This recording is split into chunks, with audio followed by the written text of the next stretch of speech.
বাড়ি আগে তোমার দেখান এর বাড়ি গল্প না আরেকের বাড়ি টাকা করা খাইতে না আরেকের বাড়িতে সুন্দর খাইতে যাও বেলা আন করে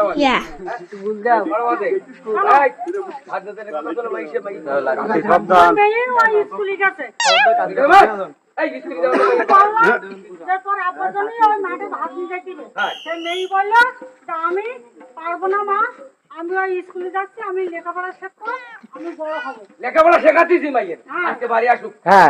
থেকে বাড়ি তোমার আসতে না ভাই ভাই বলা ভাই তোমার দরকার নেই আমি এই টাকা খরচ করতে পারবো না ভাই না শুনতে আমার কান খারাপ হয়ে গেল